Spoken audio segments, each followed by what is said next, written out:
So yesterday we were looking at multiplying our rational functions, and we just had to multiply them across. We would factor top and bottom, and we'd simplify, right? Which is kind of what we were doing for our warm-up just now. When we're dividing, it's going to be a really, really similar process. If you guys remember, I was talking about KFC. You guys remember what that stands for? Flip change. Key flip change, right? Or multiply by my reciprocal. And that's what we do for division. So basically, when we're working with division, we're still multiplying. So everything that we learned yesterday still applies to what we're doing today. The only difference is we're flipping our fraction. So our property is if I have A over B divided by C over D, then we're going to keep our first fraction, flip our second fraction, and change our sign. Keep, flip, change. Or in other words, multiply by our reciprocal. So I'm going to keep A over B the same. I'm going to flip D over C now, and my sign changes from division to multiplication. And I get AD over BC, and I can simplify that if I need to. Cool. So again, really similar to yesterday, only difference here is we have to flip our second fraction.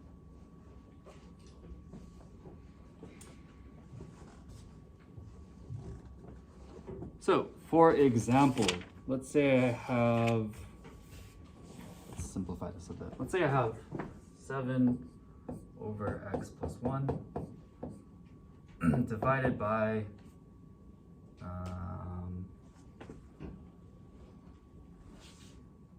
x minus 2 over x plus 1.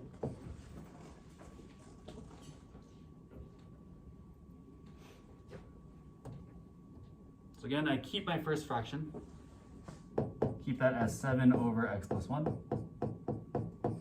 What do I do with my second fraction? Flip it. Denominator and numerator switch spots. So now it's going to be x plus 1 over x minus 2. And we change our sign to multiplication. And now this looks really similar to yesterday's stuff, yes? If I multiply these out, I get 7x plus 1 and x plus 1 over x minus 2, or times x minus 2.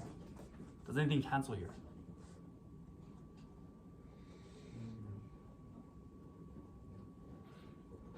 Do I have any expressions on both the numerator and the denominator? X plus 1. So I can cancel those guys out, right?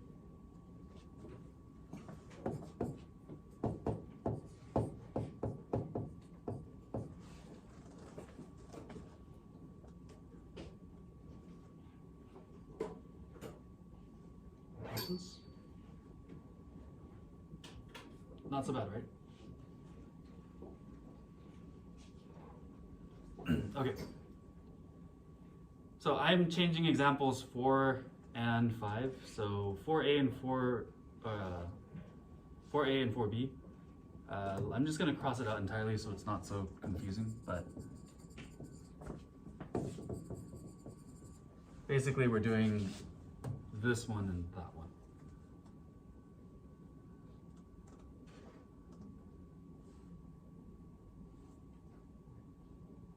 Cool.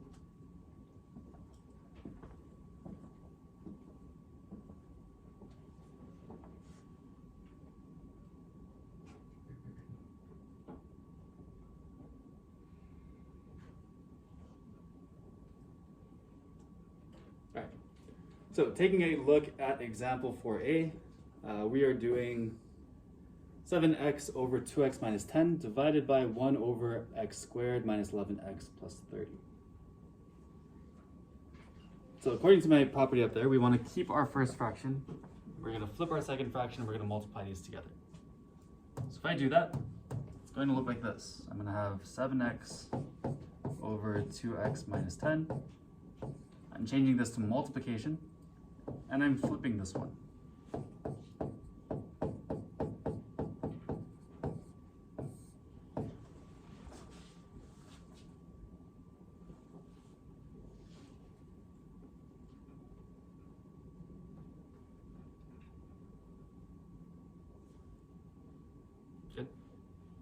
So first step, switch my sign to multiplication and flip my second fraction. What I want to do from here is I want to factor things out so that I can see if anything's going to cancel. So I want to factor it out as much as possible. Looking at my first numerator, can I factor 7x? Is there anything to do with that? Any way to simplify that? No. What about x squared minus 11x plus 30? Can I factor that one? Yeah, I've got a trinomial, right? So can I find the factors of 30 like I was doing for my warm-up? Sure. What two numbers can I multiply to make 30? 6 and 5. 6 and 5? 10 and 3. 10 and 3?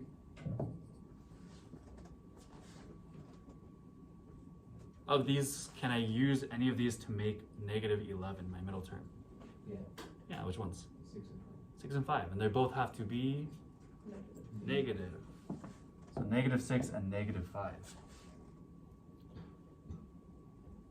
So our factored form here is going to be x minus 6, x minus 5. So my numerator will be 7x, x minus 6, x minus 5.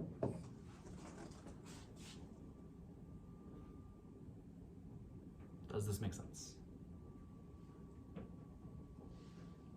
So again, just multiplying straight across, putting that 7x next to my factored form. What about my denominator? Can I factor this one out?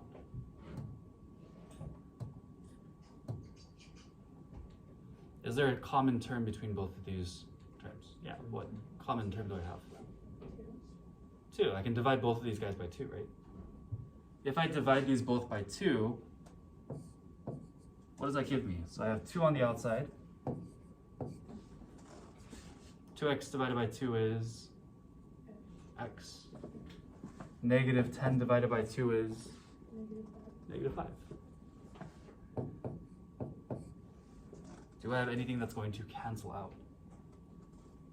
Yeah. Yeah, the x minus 5 is going to cancel out on top and bottom.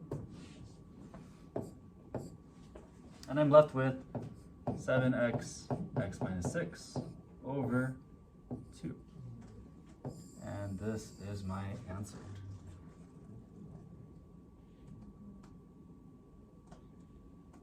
Not so bad. A little time consuming, yes, but I think overall the math itself isn't horrible.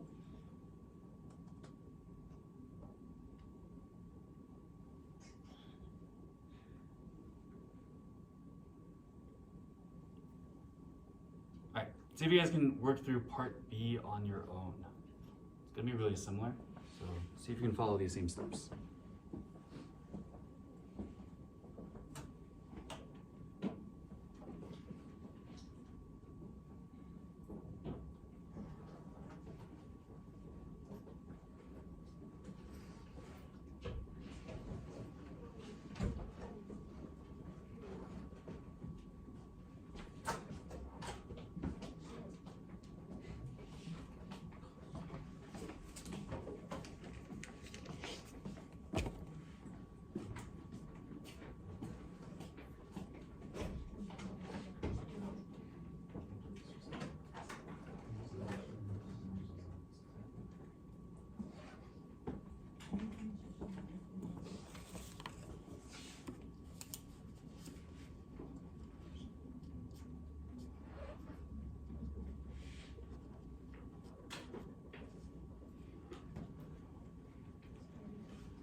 Ready to go through this?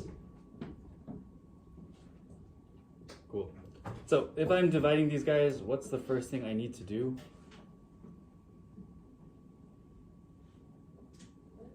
Flip.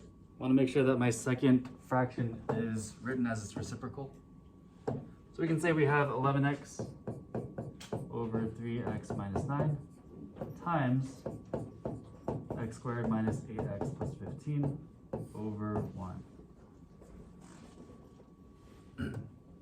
What do I do from here? Factor. What are the factors of 15? 3 and 5. And if I want to make negative 8, what sign should I have on these guys? Negative on both of them, right?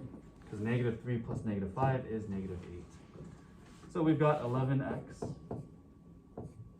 x minus 3, x minus 5. And for my denominator, can I simplify 3x minus 9? Yeah, these are both divisible by 3, right? So we've got 3x minus 3. And what cancels here?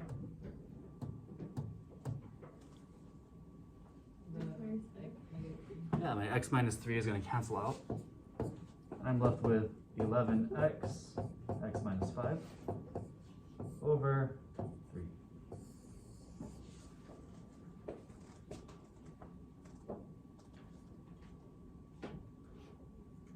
Questions on this?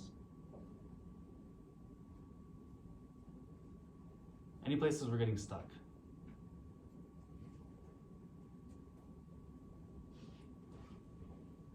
We're all good? Okay, cool. So let me move on to our last one. We're just gonna do one example for example 5, and then I will call it a day. So take a look at this. This looks very similar to what we were doing yesterday, right? Where we multiplied across, multiplied our numbers, multiplied our x's, multiplied our y's, and then simplified it. But the only difference here is now we're dividing. So same rule applies. I still need to flip my second fraction and change my sign to multiplication. So it should look something like this.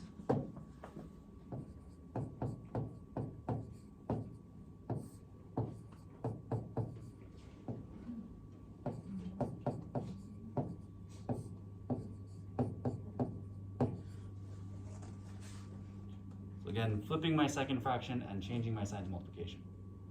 From here, we can multiply across. I think you guys know how to do this, yes? So let me see if you guys can do this on your own, and I'll see if you guys get stuck anywhere.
let's go through this.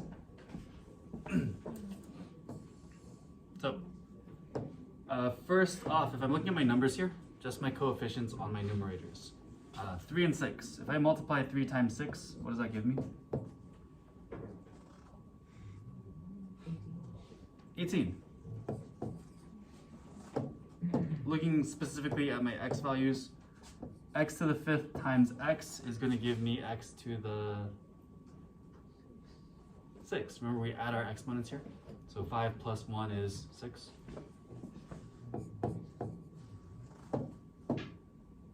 And I've got y squared and y squared, so that's going to give me y to the 4th power.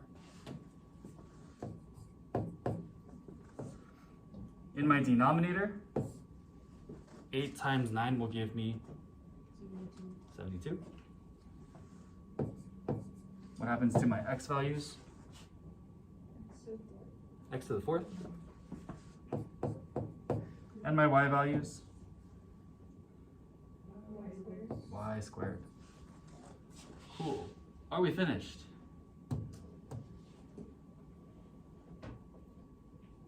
Not quite. We can simplify this a little bit more. If I put 18 over 72 into my calculator, what does that give me? 1 over 4, right?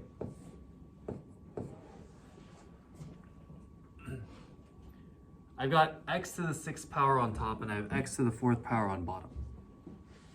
If I have 6 on my numerator and 4 in my denominator, how many can I cancel out?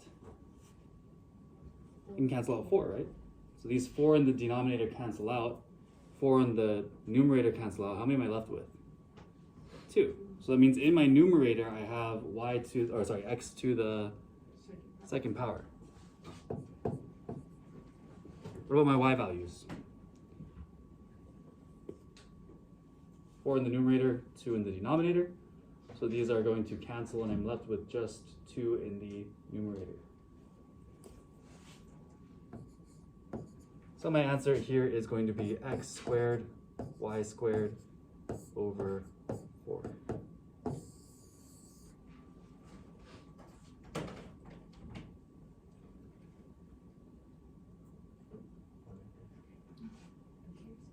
Questions on this?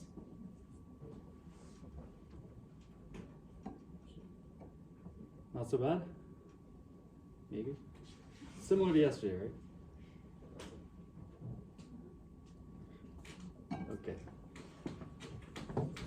So don't forget a summary. This will be the end of our notes. And don't forget we have a quiz tomorrow.